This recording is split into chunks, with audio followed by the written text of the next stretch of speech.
ಭೂತಾಯಿಯ ಮೊದಲನೇ ಮಗ ಯಾರು ಅಂತಂದ್ರೆ ಒಕ್ಕಲಿಗ ಅಂತ ಹೇಳ್ತಾರೆ. ಅಂತಹ ಹೆಮ್ಮೆಯ ಪುತ್ರರು ನಾವು ಆಗಿರೋದ್ರಿಂದ ಇವತ್ತು ನಾವು ಅದೇ ರೀತಿ ನಡ್ಕೊಂಡು ಹೋಗೋಣ. ಕರ್ನಾಟಕ ರಾಜ್ಯದಲ್ಲಿ ಬಹಳ ವಿನೂತನವಾಗಿ ನಾವು ಎಲ್ಲ ಕ್ಷೇತ್ರಗಳಲ್ಲಿ ಸಾಧನೆ ಮಾಡಬೇಕು.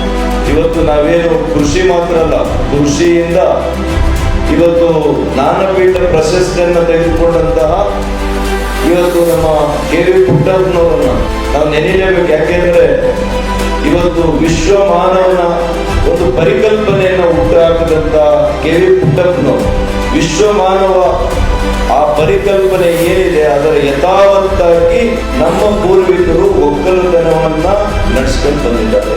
ಆ ರಥವನ್ನ ನಾವು ಅದೇ ರೀತಿ ಮುಂದುವರಿಸ್ಕೊಂಡು ಹೋದಾಗ ನಾವು ವಿಶ್ವ ಮಾನವರಾಗಿ ಇರ್ತೇವೆ. ಈಗಾಗಲೇ ಆ ಹೆಸರಿದೆ, ಆ ಹೆಸರನ್ನ ಉಳಿಸಿ ಬೆಳೆಸ್ಕೊಂಡು ಹೋಗುವಂಥದ್ದು ನಮ್ಮ ಜವಾಬ್ದಾರಿ. ಇನ್ನೂ ಕೂಡ ಅನೇಕ ವಿಷಯಗಳು ಮಾತನಾಡೋದಿದ್ರು ಕೂಡ ಸಮಯದ ಅಭಾವದಿಂದ ಪಕ್ಷಾತೀತವಾಗಿ ಸೇರಿದ್ದೇವೆ. ಇದು ನಮ್ಮ ಸಮಾಜದ ಒಂದು ಸಂದೇಶ. ಸಮಾಜದ ಯಾವುದೇ ಒಂದು ವಿಷಯ ಬಂದಾಗ ಪಕ್ಷಾತೀತವಾಗಿ ನಾವೆಲ್ಲ ಕೂಡ ಬಂದಾಗ ನಾನು ನೋಡಿದ್ದೀನಿ ಅನೇಕ ಸಮುದಾಯಗಳಲ್ಲಿ, ನಾನು ಯಾವ್ದು ಹೆಸರಿಟ್ಟು ಹೇಳಕ್ ಹೋಗಲ್ಲ, ಬಹಳ ಒಗ್ಗಟ್ಟಾಗಿರ್ತಾರೆ. ರಾಜಕಾರಣ ಬಂದಾಗೂ ಒಗ್ಗಟ್ಟಾಗಿರ್ತಾರೆ, ರಾಜಕೀಯೇತರವಾಗೂ ಒಗ್ಗಟ್ಟಾಗಿರ್ತಾರೆ. ಆದರೆ ನಾವು ಮಾತ್ರ ಒಳ್ಳೆ ಇಟ್ಟು ನಾಟಿಕೊಳ್ಳಿ ಅಂತ ಮಾತ್ರ ಚೆನ್ನಾಗಿ. ಆಮೇಲೆ ಸ್ವಲ್ಪ ಅವನು ಬೆಳೆದ್ರೆ ಅವನ್ ಕಟ್ ಮಾಡಬೇಕು ಅಂತ. ಇದು ಸ್ವಲ್ಪ ಉದಾತ್ತವಾಗಿರ್ತಕ್ಕಂಥ ಹೃದಯಶೀಲತೆಯನ್ನ, ಶ್ರೀಮಂತಿಕೆಯನ್ನ ನಾವು ಬೆಳೆಸ್ಕೊಂಡು, ಹಾಗಾಗಿ ಈ ರೀತಿಯ ಮನೋಭಾವನೆಯನ್ನ ನಾವು ಬೆಳೆಸ್ಕೊಂಡಾಗ ಬೇರೆ ಯಾವುದೇ ಸಮುದಾಯದಲ್ಲಿ ಕೂಡ ಈ ರೀತಿಯ ಒಗ್ಗಟ್ಟು, ಇವತ್ತು ನಾನು ನೋಡ್ತಾ ಇದ್ದೀನಿ ಅನೇಕ ಸಮುದಾಯ ಬಹಳ ಒಗ್ಗಟ್ಟನ್ನು ಪ್ರದರ್ಶನ ಮಾಡ್ತಾ ಇದ್ದಾರೆ. ನಾವು ಬಹುಸಂಖ್ಯಾತರಾಗಿರೋದಕ್ಕೆ ಆ ಒಗ್ಗಟ್ಟಿಲ್ವಾ? ಅದಾಗಬಾರ್ದು.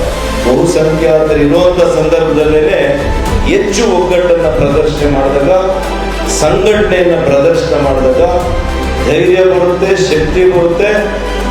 ಅದರ ಮೂಲಕ ನಮ್ಮ ಸಮಾಜಕ್ಕೆ ಒಳ್ಳೆಯದಾಗುತ್ತೆ. ಇವತ್ತು ಅಪಪ್ರಚಾರಕ್ಕೆ ಒಳಗಾಗಿಲ್ಲ, ಅವರ ಅವಿನೀತಿಗೆ ಒಳಗಾಗಿಲ್ಲ, ಅಷ್ಟು ಪಾರದರ್ಶಕತೆಯಿಂದ ಆಡಳಿತವನ್ನು ನೀಡಿದ್ದಾರೆ.